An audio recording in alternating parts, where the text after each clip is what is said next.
Yeah, Irwin, of course the check's in the post. Of course it is, Irwin.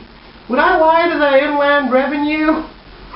Exactly. Anyway, I gotta go. I got a promo to cut. Yeah, say hi to Ted when you see him. Yeah, I'll be seeing him soon. And hey, I look forward to catching up with everyone in Maui. Yeah, a nice $1 Million Inc. reunion. That'll be tasty. Anyway, I gotta go. Promo time. There. See you later. Hi, Mr. News. I know you've been waiting in anticipation for Randy to get back to you, but to be honest, I don't... Excuse me while I get rid of this pussy. Hey, speaking of which, the Mega Pals are no more because I ditched Mr. Lose. And he seems a little bit ticked off about the whole thing. Getting online, challenging me to matches, end of your career, yada yada yada, blah blah blah. One of the funniest things I found was the way that he said when I turned on him at Hellbound, and he saw the looks on the faces of all the Mega Pals fans, all the Mr. Lose fans, and they were shocked. They were shocked that Randy had turned on him.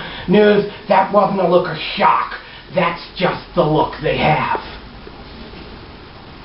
You see? I got inundated with emails and Facebook posts and requests and phone calls from Braveheart and from Luke and his little tubby sidekick, the Congo monkey guy. News himself even called me, and the Solution, Ian Black. All calling up saying, why, Randy, why? Why did you take the payoff? Why did you take the money to turn on Mr. News? It just shows how little, especially you, Braveheart, how little you understand the Machiavellian genius you're dealing with when you're dealing with Ted DiBiase. You see, this would be a long-time plan. This goes back to Hell for Life with Sex. Yeah, a long time ago. Mr. News just showing up in the SWE. And even then, Ted had plans for the SWE. Even then, Ted had plans to take over. While he was shaking your hand, Braveheart, he was scheming the whole time. And one of the things he saw was how close you were to the newcomer, Mr. News, and how distant you were to the returning legend, Randy Valentine. How I was jerking a curtain while Mr. News was parading around with his TFM buddies near the end of the show. I was paid in a bag of change that night, Braveheart, and you laughed at me when you gave me it. Well, Ted DiBiase called me up the next day and he said, hey, Randy, how about a little plan? And you know me, I'm a big fan of a plan. So the plan was put in motion that I was to get close to your confidant, to your buddy, to your number one, your golden boy, Mr. News. It gets the TFM endorsements. It gets the celebrity entourage coming along. You got Wake Up Webster mentioning SWE in the mornings. It's good business. What's not good business is pissing me off and pissing off Ted. So he laid the plan. Yeah, he laid the plan. You laid the groundwork. And it was my job to get close to your number one pal, to your buddy, Mr. News. To get him to be a confidant. To think that as tag team partners, we would go on to be great. To do great things. I went on to do great things. But not because of you, Lose. In spite of you. I ditched you. I dropped you like a hot potato. I left you lying there shocked and wondering what happened. You see, the plan is that Hell for Lycra, you put out the challenge for me, career versus career. No, not in the SWE, buddy, because I know you'll go running to your pal Braveheart and he'll get you booked on some little backwards show somewhere in the country.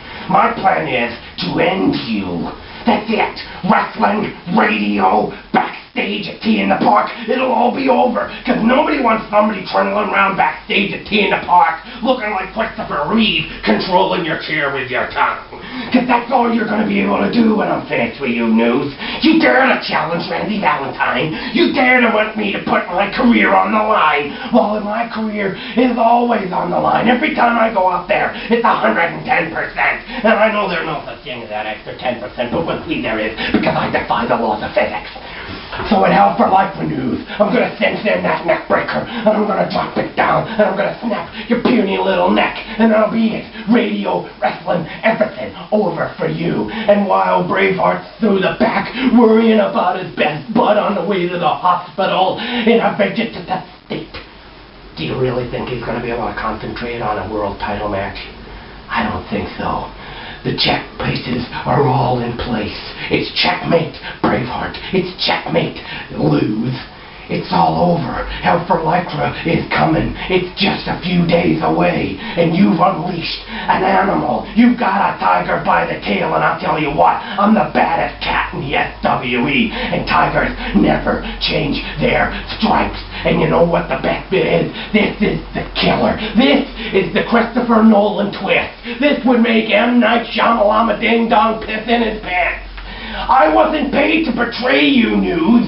I was being paid to be your friend.